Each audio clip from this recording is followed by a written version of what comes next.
সংবিধান সংস্কার পরিষদের বিষয়টি বিচারাধীন থাকায় এ বিষয়ে আদালতের আদেশ মেনেই হবে, জানালেন স্বরাষ্ট্রমন্ত্রী সালাউদ্দিন আহমেদ। সকালে সংসদ অধিবেশন শুরুর আগে সাংবাদিকদের কথা জানান তিনি। এ সময় স্বরাষ্ট্রমন্ত্রী আরও জানান, স্পিকার ও ডেপুটি স্পিকার পদ থেকে সরে দাঁড়িয়েছেন, দল থেকে নয়।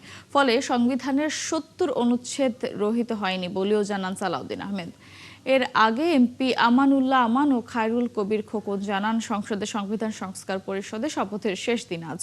সংসদের নিয়ম অনুযায়ী আলোচনা করা হবে। এদিকে ২ দিনের বিরতির পর আজ আবারও বসেছে ত্রয়োদশ জাতীয় সংসদের অধিবেশন। সংসদ নেতা তারেক রহমান সহ অনেক এমপি অধিবেশনে যোগ দিয়েছেন। অংশ নিচ্ছেন জামায়াত, এনসিপি সহ বাকি সংসদ সদস্যরাও। আলোচনা হবে রাষ্ট্রপতির ভাষণের ওপর।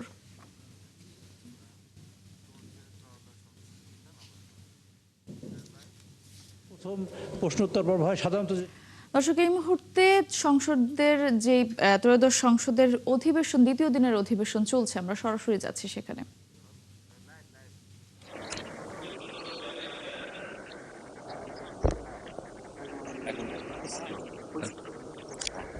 ধন্যবাদ মাননীয় স্পিকার।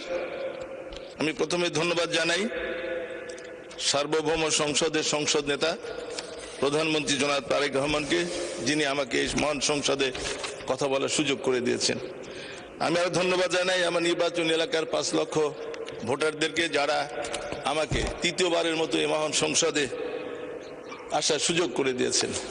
মন্ত্রী মহোদয়ের কাছে আমার প্রশ্ন, আমার নির্বাচনী এলাকার আমার প্রতিষ্ঠিত একটি কৃষি কলেজ, যেটি সরকারি নীতিমালার ভিত্তিতে এমপিভুক্ত হয়েছিল, কিন্তু সাবেক ভোটারবিহীন এমপির একটি ডিও লেটারের কারণে আমার সেই কৃষি কলেজটির এমপিভুক্ত আজ পর্যন্ত হয় নাই।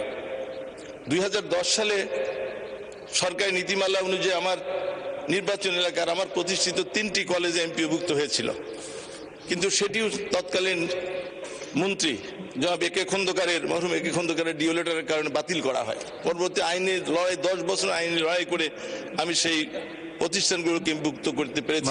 সদস্য, আমি একটু বলি, এখন পর্যন্ত আমার এটা হচ্ছে যে আমি আর আইনি লড়াই করতে চাই না। মন্ত্রীর কাছে আমার প্রশ্ন যে এই ব্যাপারে উনি কার্যকরী পদক্ষেপ গ্রহণ করবেন কিনা। মাননীয় স্পিকার, আপনাকে ধন্যবাদ।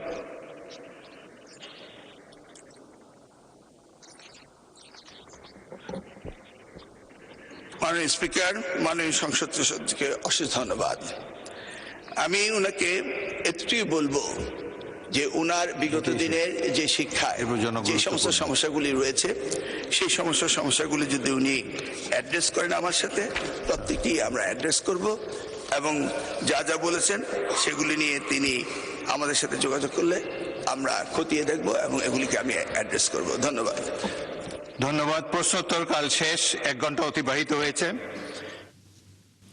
জাতীয় সংসদের দ্বিতীয় দিনের অধিবেশন চলছে, আমরা সরাসরি ছিলাম সেখানে।